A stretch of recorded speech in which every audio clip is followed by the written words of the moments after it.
I wanted to start gently, a quiet introduction to the northern coast of the island, to let everyone settle in. I was perfectly fine with dragging my sisters anywhere, but I was silently anxious about how my mom would react to hiking on this island. Before leaving Vancouver, driving in Madeira wasn't on my list of worries. It should have been. Navigating these roads is an experience entirely of its own. I am fairly certain I left the island with more white hairs than I had.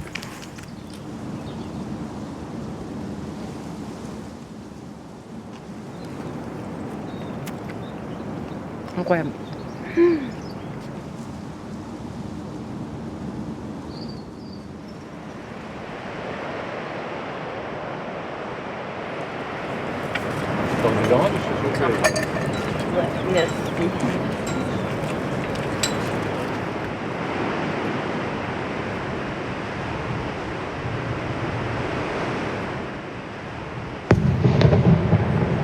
The sudden sound of daytime explosions ripples across the valley. In Madeira, this is how they signal upcoming festivals, whether religious or municipal. To find the character of the place, we avoided the VE1, the modern tunnel-heavy highway, and stuck instead to the old regional route, the ER101. The patience of driving slowly is rewarded with immense views of the mountains, the ocean, and green hills, all while forcing you to dance with its tight, sweeping curves. We headed next to the quiet valley of São Vicente. High on a hilltop sits a peculiar little chapel. There is a beautiful visual contrast here. The clean, white facades of the structure popping vividly against an overwhelming wall of lush green.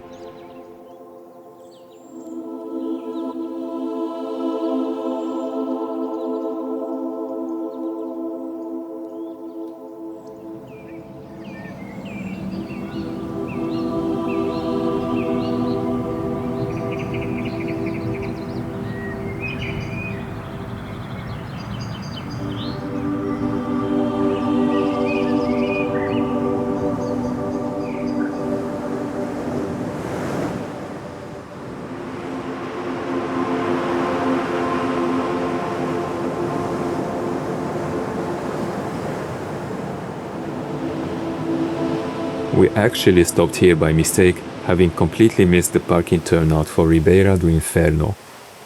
There is a whole network of these abandoned roads sitting forgotten between São Vicente and Porto Muniz, just waiting to be explored.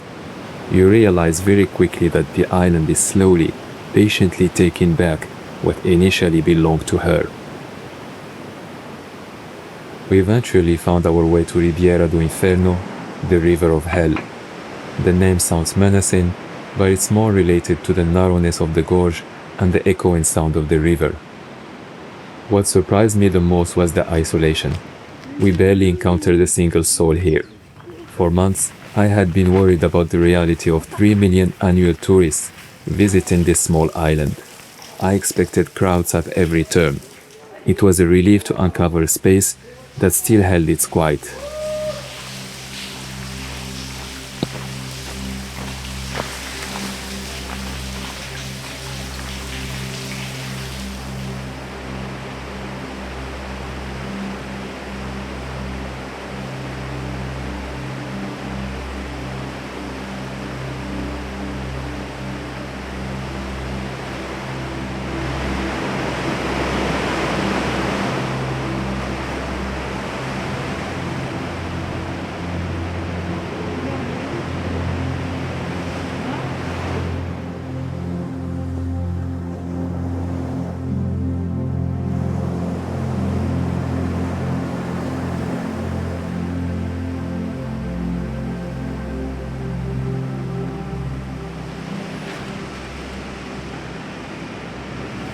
By 4 in the afternoon, we reached Seixal, and reality caught up with us.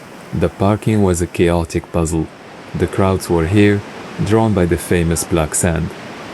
According to the itinerary, we were supposed to be here in the morning. It wasn't a matter of distance. On paper, you can drive the entire coastal loop of Madeira in about 4 hours. It was simply that I had underestimated how beautiful this island is and how easily each location can hold you in place.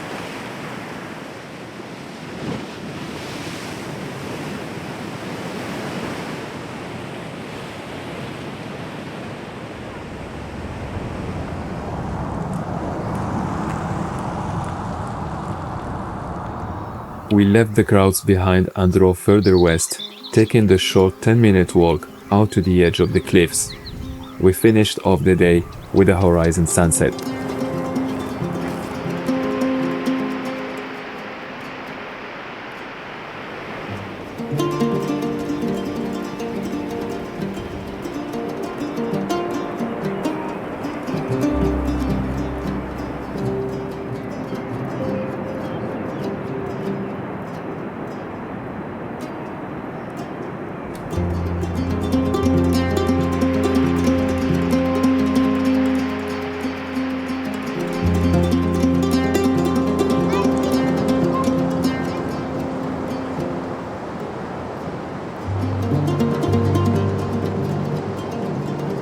Today went pretty well. The real test starts tomorrow with our first hike.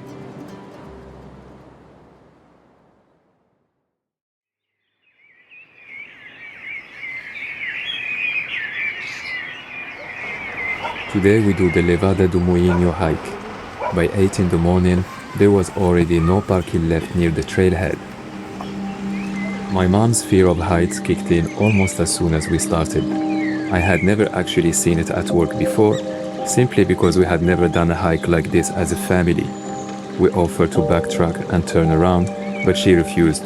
She wanted to continue. T'es sûr que tu veux prendre la tête de maman là? Enfoiré. It is easy to understand why this trail triggered that fear. On one side, you have a vertical drop into the valley. On the other, a solid rock wall. It feels like a trap on a narrow path with absolutely no room to step away from the edge. To add to that, several sections are completely exposed, having no barriers at all.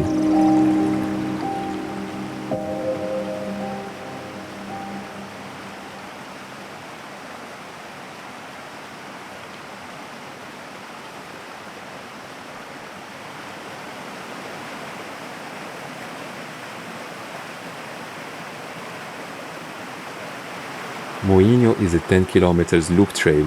Fortunately, not all of it is exposed.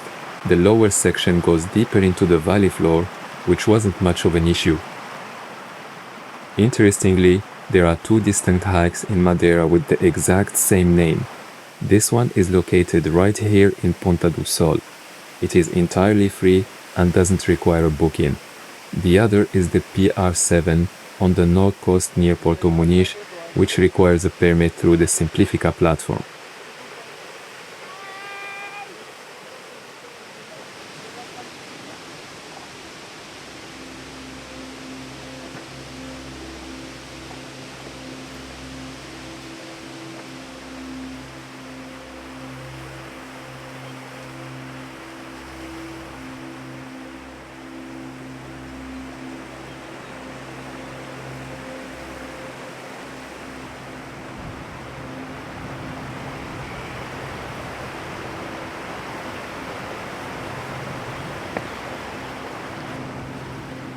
The word levada comes from the Portuguese verb meaning to carry.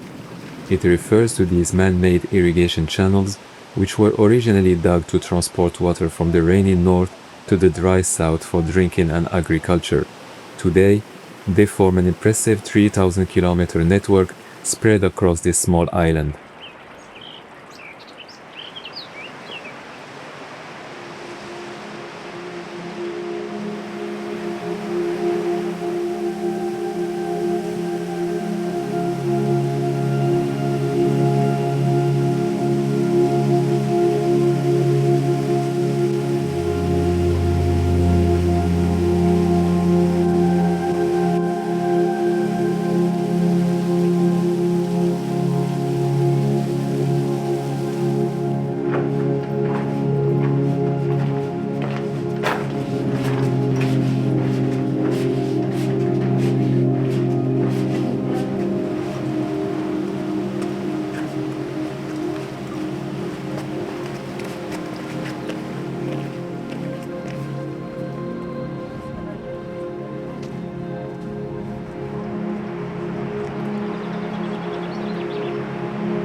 With a bit of assistance, my mom managed to finish the entire loop. But it made me realize that I now need to think about an alternative program for her, as the upcoming hikes on our plan won't be any easier. I can't even begin to imagine her happiness when her feet finally reach the normal road.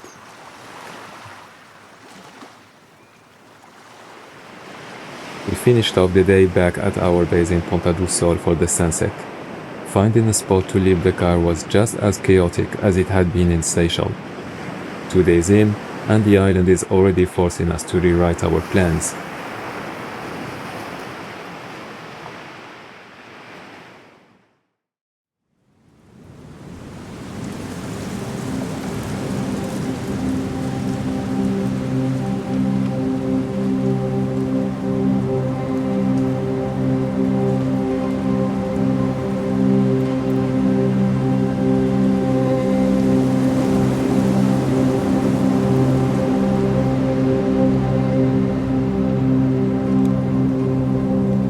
Cana is an underrated viewpoint in the central mountains of Madeira.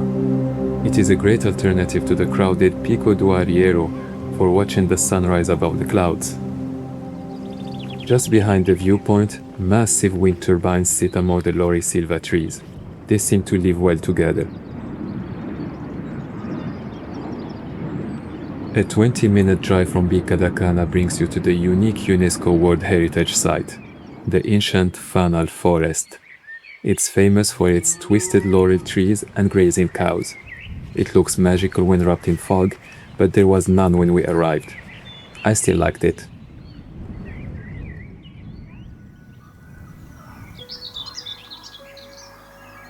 Then, with a single gust of wind, the atmosphere changed completely. The fog rolled in, giving the whole area an ethereal vibe. We witnessed this transformation a couple of times. The forest gets covered up just as fast as it clears back up. Elles vont pas se sauver.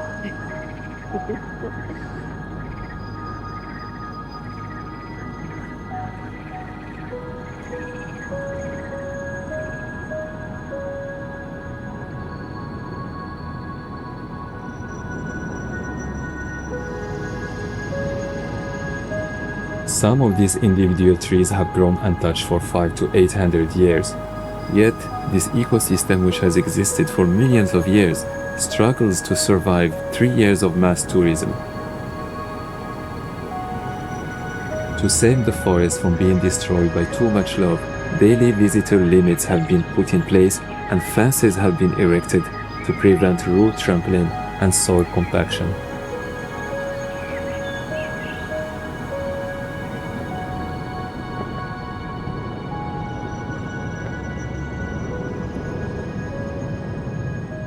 We climbed to the top of the hill to enjoy the views one last time before making our way to Porto Muniz.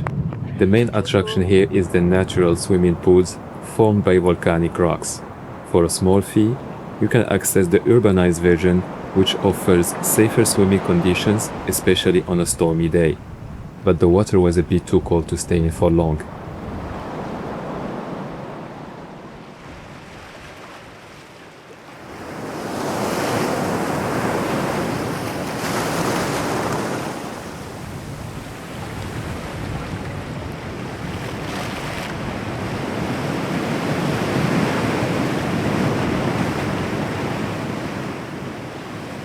We dropped my mom off at Seixal beach as our next hike was definitely not suitable for her. We then headed to Encomienda to hike the PR17, Caminho do Pináculo e Foliadal. Normally, this trail connects directly to Bica da Cana, but it was partially closed. The hike is famous for its long cave tunnels, but we loved the whole section: the Levadas, the laurel silva forest, the waterfalls, and the wildflowers. The first tunnel is short and well maintained. The second is 900 meters long and even, with narrow sections that force you to crouch and slow your pace down completely.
The plan was to reach the ridge, but because we started late, we turned back from the forest. We went back to pick up my mom at Seixal just as some rain hit the coast. It actually looks much more beautiful this way, moody, quiet, and without the crowds.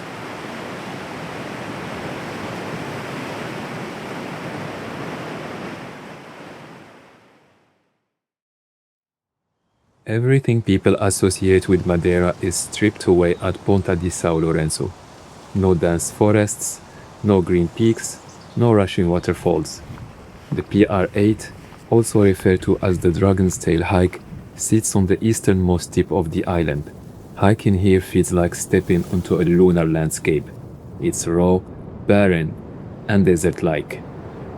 No trees can naturally grow here.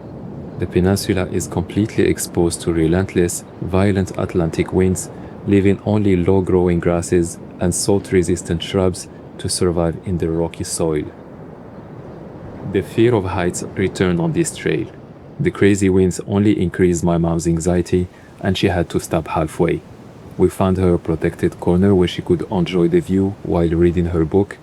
Then we continued towards Casa do Sardinia Café. Normalement, là, tu peux pas bouger, là. Bon, au moins, t'as une belle vue, hein. Bah oui. Je vais te tuer plus tard.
PR8 is not a long hike, about 6 kilometers round trip, a bit more if you add the final climb to Ponta do Forado.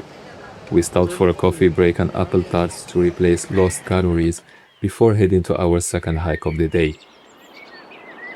Vereda do Larano to Boca do Risco is located in the same area and gives you access to some of the most dramatic coastal views on the island. I found the beginning and the middle sections to be the absolute best. The trail is not part of the official PR network, so it doesn't require a booking.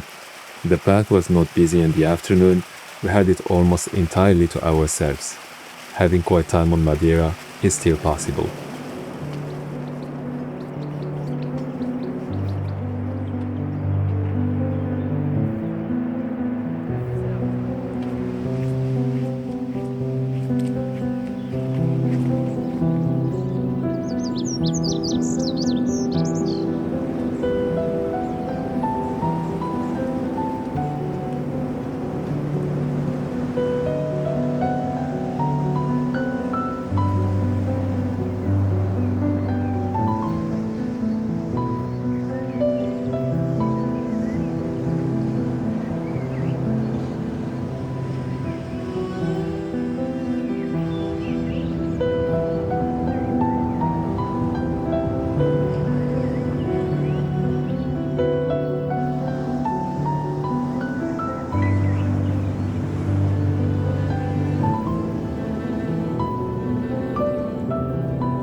To avoid exhausting my family with back-to-back hikes, I scheduled the Dolphin tour to give everyone a break. We went with Rota dos Cetáceos, a highly regarded operator based in Funchal. We started strong, coming across a pod of about 20 bottlenose dolphins right away. Usually, sightings are limited to smaller groups of 5 or 6.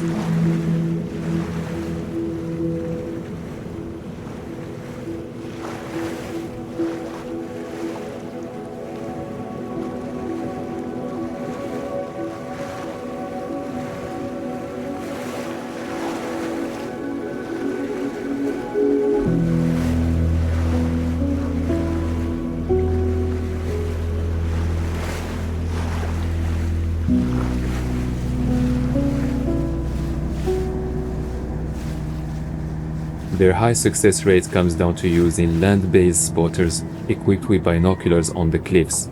Instead of driving blindly through the ocean hoping for a stroke of luck, the boat moves with purpose.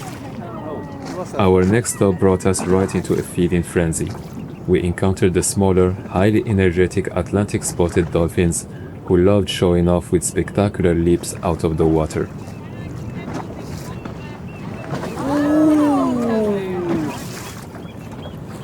There were also whales playing hide and seek. Because they spent longer periods submerged, getting close proved tricky. Fortunately, just as the tour was coming to an end, a bright wave surfaced right alongside us.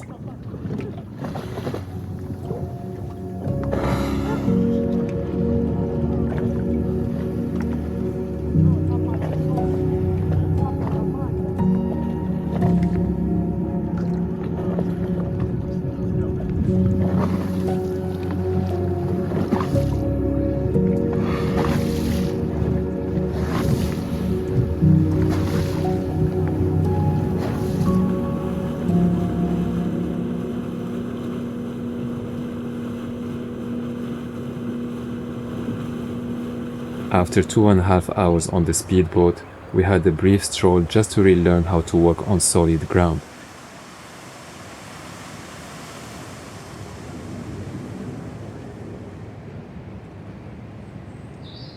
From there, we drove an hour west toward Achadas da Cruz to ride one of the steepest cable cars in Europe. Unfortunately, strong winds had shut down operations for the day. Instead, we settled in for a lunch break and shared our food with a local lizard, a mini Godzilla who clearly had a sweet tooth for our apples. Next, we made our way to the fishing village of Pol du Mar, with its colorful houses tucked directly under a massive mountain backdrop. We walked slowly through the narrow stone alleys, all the way to the local waterfall.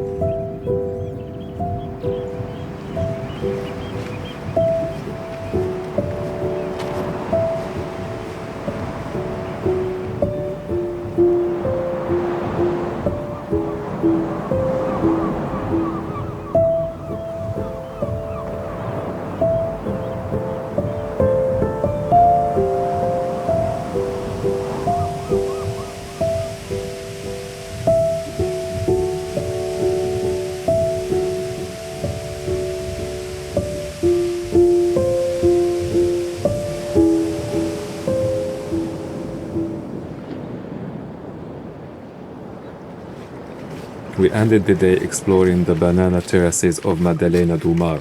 Through a short and easy trail network called Rota da Banana, you can walk directly through the plantations with clear views of the sea. Bananas thrive here thanks to an ideal microclimate, low elevation, and rich volcanic soil.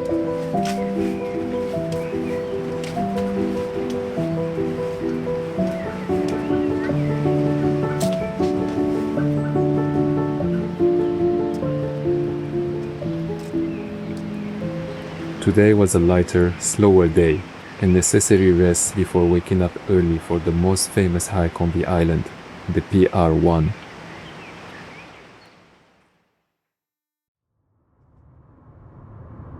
The PR8 is widely ranked as one of the most spectacular day hikes in the world, connecting Madeira's highest peaks, Pico do Arieiro and Pico Ruivo. We arrived 10 minutes before sunrise.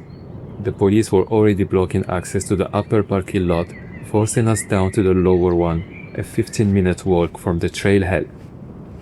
Because I was already satisfied with the sunrise we had experienced at Bica da Cana, I didn't feel that frantic pressure to chase it. The first kilometer and a half from Pico do Arieiro to Pedrarija was the most frustrating.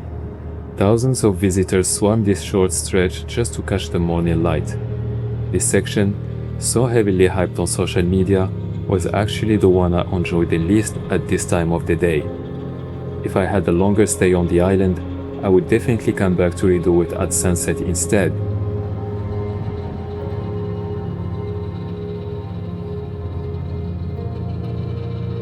For a moment, the thought of turning around and finding a less crowded trail crossed my mind. Then, as we approached the check-in gate, I realized something. Most people are only here to take a photo near the Stairway to Heaven or the Pedrarija viewpoint. Once they get their shot, they head straight back to the parking. The gate to continue the full hike opens at 8:30 in the morning. 2 rangers were stationed there, turning away anyone without a valid permit or those who had booked the wrong trail option.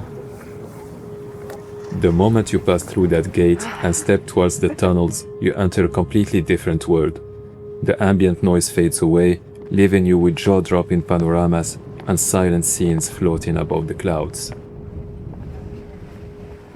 For a relatively short hike, just under 9 kilometers, the PR1 is packed with overwhelming beauty from start to finish.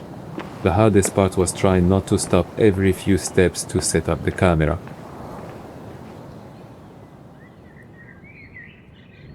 We were incredibly lucky with our timing, as this trail had only reopened shortly before our arrival. It had been closed for nearly 2 years following the severe damage caused by the August 2024 wildfires. Fueled by high alpine winds, that fire spread rapidly across the central mountain range, burning intensely for over a week, altering the landscape and destroying critical trail infrastructure.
Just before the final ascent to Pico Ruivo, there is a small cafe where hikers rest. We went straight to the summit, took in the sweeping views, and let the high altitude wind dry our sweat.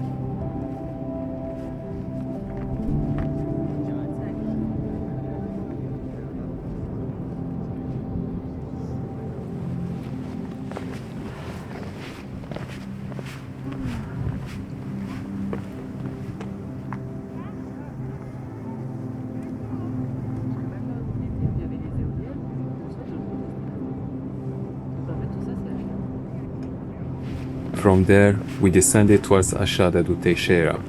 Since the trail reopened, it operates strictly as a one-way route to help manage human impact and flow. At the bottom, local taxis and shuttle buses wait to take you back to your car at Pico do Arieiro.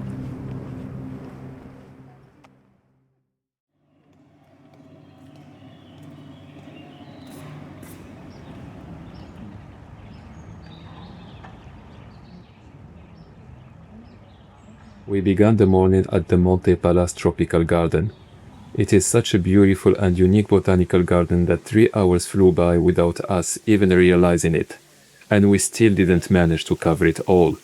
It is massive, with layers seamlessly fusing exotic nature, history and art. The design effortlessly blends Western and Eastern influences. When you add swans, energetic flamingos, roaming peacocks, cascading waterfalls, and panoramic views overlooking Funchal Bay, the whole place feels like something straight out of a fairy tale.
At the edge of the park, we spotted men dressed all in white, sliding people down the steep streets in toboggans. They are called the Carreiros do Monte. This famous attraction comes from a long-standing local tradition. Long before cable cars and paved roads existed, the Carreiros were hired to transport wealthy merchants from their estates in the hills of Monte down into the port of Funchal for business. After having lunch at the nearby Paseo das Babosas, we went for one final stroll through the city. We loved wandering through the old town, walking from the Funchal Cathedral past the painted doors of Rua de Santa Maria, all the way to the yellow walls of Forte do São Tiago.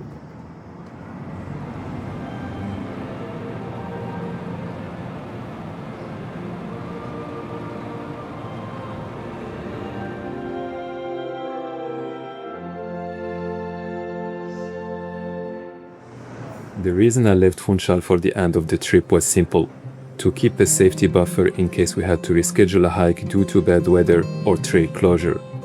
One day is definitely not enough to fully discover the cultural side of Madeira's capital, but for this short journey, I prioritize nature above everything else.